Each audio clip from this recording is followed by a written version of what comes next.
Today we start our last topic of this chapter, that is broad meaning of democracy. Okay, इस chapter में starting में we have already discussed about what is the meaning of democracy, how the democracy is different from the other form of government, and what are the merits and the negative points of our democracy. And इसके अलावा democracy के features भी देखिए, that democracy में होता क्या है, that ये एक ऐसी टाइप गवर्नमेंट की फॉर्म है जिसमें पीपल्स रूल का इलेक्ट करते हैं या फिर उन्हीं अपने बीच में से ही किसी एक पर्सन को लीडर या फिर उसको इलेक्शंस में स्टैंड करके उसे वो ज़्यादा से ज़्यादा मेजॉरिटी वोट्स देके उसे रूलिंग पावर देते हैं. ओके, मीन्स उसको इलेक्शंस में अपन उसको वोट देके उसको जिताने के बाद जो गवर्नमेंट के जो लीडर्स होते उन्हें वो बना देते. ओके, देन इसमें फीचर्स देखी थी, दैट डेमोक्रेसी में free and fair electoral competition होता है. ओके, पीपल्स को वोट देने के राइट्स होते हैं, जो रूल्स होते हैं वो सभी के लिए इक्वल होते हैं विदाउट एनी डिस्क्रिमिनेशन, सभी में एप्लीकेबल होना चाहिए. ओके, सभी के लिए सिमिलर फॉलो होना चाहिए, चाहे वो किसी भी बैकग्राउंड, किसी भी सोसाइटी या किसी भी स्टेटस से बिलोंग करता हो. ओके, ये सब इसके फीचर्स देखे थे. इसके बाद इसके आर्ग्यूमेंट्स देखे थे डेमोक्रेसी के फेवर में एंड डेमोक्रेसी के अगेंस्ट. ओके, ये सब इसमें प्रीवियस वीडियोस में जो डिस्क्रिप्शंस में शो है उसमें you can study by that from there. Okay, now यहाँ पे देखेंगे कि अब ये सब स्टडी करने के बाद सिंपल मीनिंग तो देख लिया था, अब देखेंगे इसका अगर ब्रॉडर सेंस में डेमोक्रेसी का मीनिंग देखें तो ये होता क्या है. ओके, तो इसमें ये बताया दैट इस चैप्टर में डेमोक्रेसी का मीनिंग डिस्कस करने के बाद उसकी लिमिटेशंस और उसके सेंसेस डिफरेंट सेंसेस में डेमोक्रेसी को स्टडी कर लिया है. ओके, सो इससे ये समझ में आया है कि डेमोक्रेसी एक गवर्नमेंट का फॉर्म है, मतलब गवर्नमेंट के वर्क करने का तरीका. डेमोक्रेसी जैसे कि अदर जो गवर्नमेंट के फॉर्म होते हैं उससे ये डेमोक्रेसी थोड़ा सा डिफरेंट है, इसके कुछ स्पेसिफिक फीचर्स भी होते हैं. ओके, एंड सब इसमें से जो बाकी के फीचर्स अपन ने देखे थे उसमें सबसे इम्पोर्टेंट फीचर्स या फिर कॉमन फीचर्स जो डेमोक्रेटिक मतलब ऐसी कंट्री जो डेमोक्रेटिक गवर्नमेंट को फॉलो करती हैं या फिर इस टाइप की फॉर्म को अपनी कंट्री में फॉलो करती हैं, उसमें सबसे कॉमन फीचर है that this is the representative democracy. Okay, representative democracy means होता है ऐसी डेमोक्रेसी या फिर ऐसे फॉर्म जिसमें लीडर्स मतलब जो पीपल्स है वो अपने बीच में से ही किसी को इलेक्ट करें. ओके, अपने बीच में से ही किसी को वो सिलेक्ट करके डिसीजंस लेने के उनको राइट्स दे के उनके बिहाफ में वो ले सके. ओके, जो कि अपन ने प्रीवियस क्लासेस में देख लिया है. ओके, और इसके अलावा जैसे कि in the country we call this democracy, और इसी को डेमोक्रेसी बोलते हैं. Okay, all the peoples do not to, मतलब इसमें क्या होता है रिप्रेजेंटेटिव डेमोक्रेसी में हर पीपल इंडिविजुअल रूल नहीं कर सकता. जैसे इंडिया का देखें तो डेमोक्रेटिक कंट्री, इसमें मैं या आप या कोई और पर्सन रूल नहीं करेंगे, अपन लोगों ने मिलके ओके एक जो अपने लिए एक रिप्रेजेंटेटिव सिलेक्ट किया है, they will take the decision on behalf of us. Okay, then इसके अलावा इसमें ज़रूरी नहीं है कि जो मेजॉरिटी जीती है वो सभी लोग डिसीजंस ले, मेजॉरिटी डायरेक्ट रूल नहीं करती डेमोक्रेसी में. ओके, बट मेजॉरिटी से जो डेमोक्रेसी में अपन ने एक पर्सन को रिप्रेजेंट किया है अपनी तरफ से, वो डिसीजंस के राइट्स होते. ओके, एंड इसके अलावा इसमें यह भी बताया है that this become a necessary because ये डेमोक्रेसी इसलिए भी नेसेसरी है क्योंकि जो मॉडर्न डेमोक्रेटिक फॉर्म है, ओके, मॉडर्न डेमोक्रेसी में इतनी मेजॉरिटी पार्टीज में इतने ज़्यादा पीपल्स होते हैं, इतने ज़्यादा लार्ज नंबर्स होते हैं कि पॉसिबल नहीं है कि वो फिजिकली मीटिंग्स में या फिर सभी डिसीजंस में एक साथ बैठ सके. ओके, वो एक साथ बैठने का पॉसिबल नहीं, इसीलिए इसमें अपन एक रिप्रेजेंटेटिव बनाते हैं. ओके, देन इसमें ये भी बताया है कि इवन इफ दे कुड, और साथ ही साथ इसमें that even if they could the citizen do not have the time the desire, और साथ ही साथ मतलब जैसे अगर यहाँ पे बोलें कि क्यों नहीं होता, क्यों अपन राइट्स नहीं, कैसे मतलब सिर्फ रिप्रेजेंटेटिव ही डिसीजन लेते, पीपल क्यों नहीं लेते, क्यों? क्योंकि कई बार पीपल्स के पास सभी पीपल्स के पास ना इतनी स्किल होती, ना इतना वो डिज़ायर होते हैं एक्टिवली डिसीजंस में पार्ट लेने के लिए, मतलब उसमें डिस्कस कर सके, उसमें अपना टाइम दे सके. इतना सभी पीपल्स के पास ना इतना स्किल होता है, ना इतना उनकी डिज़ायर होता. ओके, ना इतनी उनकी इच्छा होती कि वो सभी मीटिंग्स में या फिर सभी गैदर्ड हो सके. ओके, तो इसीलिए रिप्रेजेंटेटिव्स इसमें पार्ट लेते हैं. Okay, clear. नाउ इसके अलावा यहाँ पे ये बताया दैट इससे एक सिंपल अंडरस्टैंड मतलब एक सिंपल मीनिंग या फिर सिंपल कॉन्सेप्ट समझ में आता है, ये जो अपन ने ऊपर पॉइंट्स पढ़ी कि डेमोक्रेटिक गवर्नमेंट रिप्रेजेंटेटिव क्यों है। Okay, democratic why it is a representative democracy. Okay, now इसमें ये बताया कि इससे ये हेल्प होता है कि ये जो अपनी डेमोक्रेटिक गवर्नमेंट है, फॉर्म ऑफ गवर्नमेंट, ये democratic form of government non democratic form of government से कैसे अलग है। ओके, क्योंकि इसमें पीपल्स के पास राइट्स होते हैं, डिसीजंस वो अपने अकॉर्डिंग ले सकते हैं कंट्री, क्योंकि उन्होंने अपने अकॉर्डिंग कैसे, क्योंकि उन्होंने जो रिप्रेजेंटेटिव सिलेक्ट किया है वो उनके बिहाफ में है ना, सो इनडायरेक्टली पीपल का ही रूल है। ओके, एंड बट लेकिन इससे ये डिस्कस नहीं होता या फिर अपन एक कंक्लूजन नहीं निकाल सकते कि डेमोक्रेसी जो गवर्नमेंट है वो मतलब कौन सी कंट्री गुड डेमोक्रेसी को फॉलो करती, कौन सी कंट्री वीक या फिर बैड डेमोक्रेसी को, ये समझ में आता है धीरे धीरे जैसे जैसे उनमें चेंजेस आते हैं। ओके, और साथ ही साथ इसमें ये बताया है दैट ये जो डेमोक्रेटिक गवर्नमेंट होती है, ओके, ये एक टाइप देखो इट डज नॉट राइट ये जो it does not allow to see the operations of a democracy beyond the government, मतलब साथ ही साथ इसमें डेमोक्रेसी ये नहीं बोलती कि जो सिटीजन्स है पीपल्स है वो उन्हें अगर कुछ भी चीज़ चेंजेस लाना है या फिर जो भी अगर कोई डिसीजन अगर उनकी इच्छा है तो वो गवर्नमेंट के आगे जाके नहीं कर सकते। ओके, वहाँ पे कुछ बाउंडेशंस होती, बाउंड्रीज होती हैं, उन्हीं बाउंड्रीज को या फिर उन्हीं बाउंडेशंस को या उन्हीं रूल्स एंड रिस्ट्रिक्शंस को फॉलो करते हुए सिटीजन्स को वर्क करना चाहिए कंट्रीज़ में। ओके, और इसी के अकॉर्डिंग और ये भी बताया कि डेमोक्रेसी एक ऑर्गेनाइज या फिर गवर्नमेंट का ही फॉर्म नहीं है, बल्कि साथ ही साथ डेमोक्रेसी सिर्फ गवर्नमेंट ही नहीं ऑर्गेनाइजेशंस या अपनी लाइफ में भी फॉलो होना चाहिए। ओके, ओके, तो ये सेंटेंस ये जो बताया इसको कुछ सेंटेंस के थ्रू वेरीफाई किया गया है। डैट यहाँ पे बताया है डैट एक पर्सन बोलता कि मेरी फैमिली में डेमोक्रेसी फॉलो होती क्योंकि जितने भी डिसीजंस होते हैं घर के वो सभी लोग एक जगह बैठ के सभी के कंसर्न के बाद ही वो डिसीजन लिया जाता है। Okay, it means our family is a democratic family.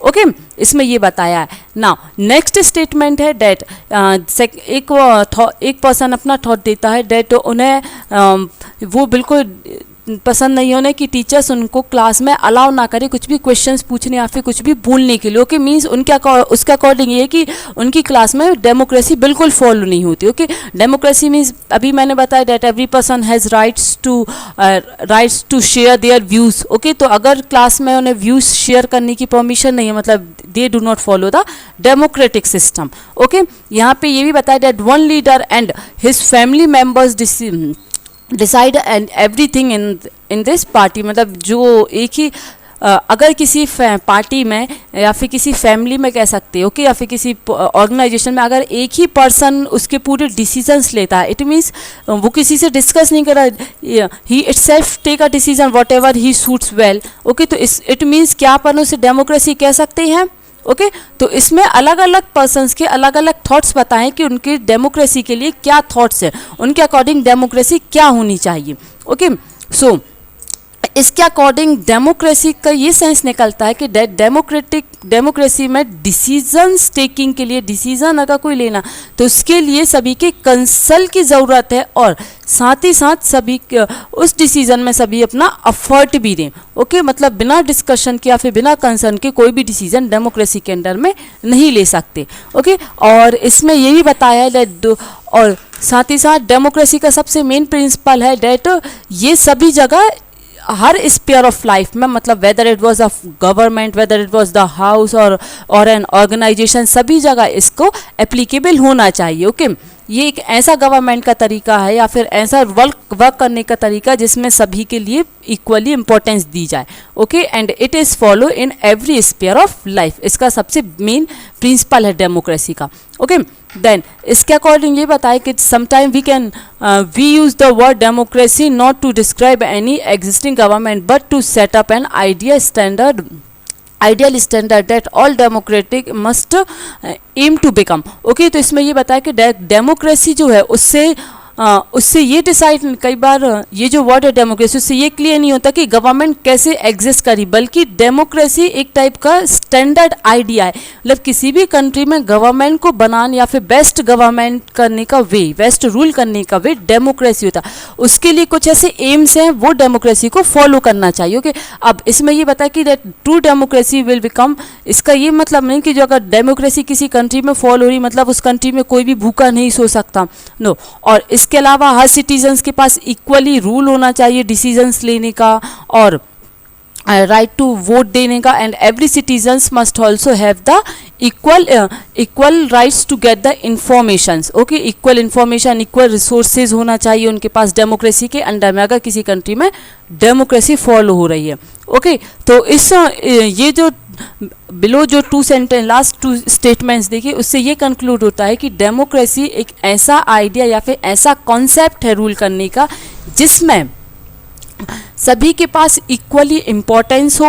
Okay, equally उनके पास राइट्स हो कि वो रूल कर सके, एक आइडियल तरीका होता है। बट ये धीरे धीरे ये एकदम, जैसे आज किसी कंट्री ने डेमोक्रेटिक सिस्टम अडॉप्ट किया तो ये जो डिसीजन रूल पॉइंट्स पढ़े हैं, जैसे किसी कोई भी पर्सन भूखा नहीं रहना चाहिए, सभी को इक्वल राइट्स होना चाहिए डिसीजंस लेने में, या फिर उनके पास इक्वल राइट्स इंफॉर्मेशन के लिए, रिसोर्सेज प्रॉपर, ये एकदम से नहीं मिल जाता। ओके, ये धीरे धीरे करके इम्प्रूवमेंट के थ्रू जैसे जैसे कंट्री में डेमोक्रेसी ज़्यादा से ज़्यादा प्रैक्टिस में आने लगती, वैसे वैसे ये जो वीकनेसेस हैं वो आइडेंटिफाई होके उसमें रिमूव होने लगती है। ओके, वैसे वैसे वो रूलर्स हैं वो उन डेफिनेशंस, उन वीकनेसेस को आइडेंटिफाई करके उनमें करेक्शन लाते हैं। ओके, एंड साथ ही साथ इसमें और जो डिस्क्रिप्शन में जैसे अपन ने देखा, ये सभी स्पेयर ऑफ लाइफ में इंपॉर्टेंट रहता है।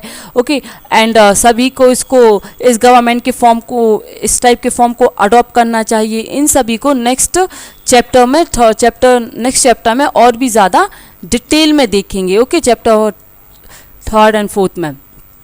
और इसमें ये बताया दैट अगर सपोज कोई कम्युनिटी में काफ़ी कम मेंबर हैं, okay, there are less member in a community में लेस मेंबर है, तो वो सभी के डिस्कशन के साथ उस डिसीजन को ले सकते हैं। जैसे अगर एग्जांपल में देखें तो जैसे अगर अपन अपने if we take a exam compare about the country and as well as it the home. Okay, तो अगर एक कंट्री में या फिर सोसाइटी को देखें, अगर कंट्री में देखा जाए तो कंट्री में काफ़ी सारे पीपल्स होते हैं, पॉसिबल नहीं है कि हर कम्युनिटी के हर citizen, every single citizen can take a part in a decision making activities. Okay, सभी पीपल्स डिसीजन मेकिंग्स में, एक्टिविटीज़ में, मीटिंग्स में या जो डिस्कशन हो रहा है उसमें पार्ट्स लेना इम्पॉसिबल है, क्योंकि फिजिकली काफ़ी लार्ज नंबर। ओके, तो उसके लिए अपन एक रिप्रेजेंटेटिव बना देते हैं, तो वही रिप्रेजेंटेटिव जो इलेक्शंस के थ्रू इलेक्ट होते हैं, वही रिप्रेजेंटेटिव अपने बिहाफ में डिसीजन लेते हैं, राइट।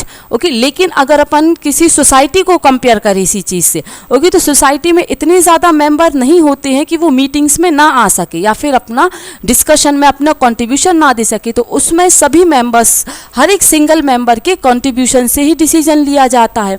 ओके, क्यों? क्योंकि वहाँ पे नंबर ऑफ मेंबर्स काफ़ी ज़्यादा कम हैं। ओके, तो जब मेंबर कम होते हैं तो हर एक सिंगल पर्सन का डिसीजन या फिर उनके व्यू सुन सकते हैं डायरेक्टली, मतलब वो डायरेक्टली डिसीजन मेकिंग में पार्ट ले सकते हैं। और ऐसा ही फॉलो होता है ग्राम सभा में। ओके, जो विलेजेस में वर्क करती ग्राम सभा, वहाँ पे मेंबर्स कम होते हैं तो सभी मेंबर्स उस डिसीजन मेकिंग में डायरेक्टली अपना पार्ट दे सकते हैं। ओके, नेक्स्ट इसमें एट लास्ट ये बताया है डैट कोई भी कंट्री की जो डेमोक्रेसी होती है वो फर्स्ट टाइम में ही परफेक्ट डेमोक्रेसी नहीं बन जाती। उसके जो फीचर्स अपन ने देखे, उन फीचर्स को जब वो और भी ज़्यादा स्टडी करती किसी कंट्रीज़, ओके, और ऐसी कम से कम कंडीशंस लाती जिससे डेमोक्रेटिक कंट्रीज़ में पीपल्स कम से कम अनसेटिस्फाई हों। ओके, तो जब वो धीरे धीरे प्रैक्टिस ज़्यादा करने लगती डेमोक्रेटिक फॉर्म ऑफ गवर्नमेंट की, वैसे वैसे वो कंट्री की जो गवर्नमेंट है वो एक आइडियल डेमोक्रेसी फॉलो करने लगती। Okay, every democracy has to try to reach the ideal of a democratic decision making. Okay, and this can not achieve once, ये एक बार में ही नहीं आता है, उसके लिए टाइम लगता है। It need the time as well as the effort. Okay, इसमें टाइम और एफर्ट लगता है अपनी डेमोक्रेटिक फॉर्म ऑफ गवर्नमेंट को स्ट्रेंथन पावर या फिर इसको स्ट्रॉन्ग बनाने के लिए। ओके, एंड ये सिर्फ उन्हीं पर्सन्स के हाथ में नहीं रहता है कि जो लीडर बने हैं या फिर जो रूलर्स हैं, सिर्फ उन्हीं के हैंड में नहीं रहता है कि डेमोक्रेसी को एक स्ट्रॉन्ग या फिर आइडियल डेमोक्रेसी बनाए, बल्कि इसके अलावा एक अदर फैक्टर भी होता है, that is citizen. Okay, citizen भी इतने इक्वली इम्पॉर्टेंट होते हैं इसके लिए, क्योंकि गवर्नमेंट अगर फॉल वर्क कर रही तो सिटीज़न की भी रिस्पॉन्सिबिलिटीज़ होती है कि उन्हीं डिसीजंस को या फिर उन्हीं पॉइंट्स को या जो वर्क जो भी कंट्रीज़ के लिए ज़रूरी है उसमें सिटीजन्स भी अपना पूरा कंट्रीब्यूशन दें और प्रॉपर गवर्नमेंट के साथ कोऑपरेट करें। ओके, एंड दिस इसीलिए डेमोक्रेसी जो गवर्नमेंट होती है वो बाकी के गवर्नमेंट के फॉर्म से डिफरेंट होती है। बाकी की गवर्नमेंट फॉर्म में जैसे कि मोनार्ची में जो राजा महाराजा रूल करते, डिक्टेटरशिप में जैसे एक ही पर्सन होता है जो पूरे डिसीजंस लेता है, जैसे कि हिटलर। ओके, इसके अलावा जो वन पार्टी रूल होती हैं, इन पार्टीज में क्या, इस टाइप की गवर्नमेंट में क्या होता है, जो सिटीजन्स होते हैं they do not have the rights to take participate in the politics. Okay, politics में या जो भी पॉलिटिकल एक्शंस हैं या फिर जो भी डिसीजंस ले जा रहे हो उसमें सिटीजन्स के पास राइट्स नहीं होता है कि वो कंट्रीब्यूशन या फिर उसमें पार्ट या एक्टिवली रोल प्ले कर सके। बट डेमोक्रेसी में ऐसा नहीं होता। डेमोक्रेसी में जितनी पॉलिटिकल पर्सनस रिस्पॉन्सिबल होते हैं उतने ही रिस्पॉन्सिबल सिटीजन्स भी होते हैं उसको ज़्यादा से ज़्यादा स्ट्रेंथन बनाने के लिए। ओके, सो इस पूरे चैप्टर से कंक्लूड होता है दैट डेमोक्रेसी क्या होती है, डेमोक्रेसी क्यों ज़रूरी है, उसमें पीपल्स या फिर कॉमन सिटीजन्स का क्या रोल होता है, that all we discuss in this chapter. So thank you for this chapter, and the next chapter we will study in a next video. Thank you.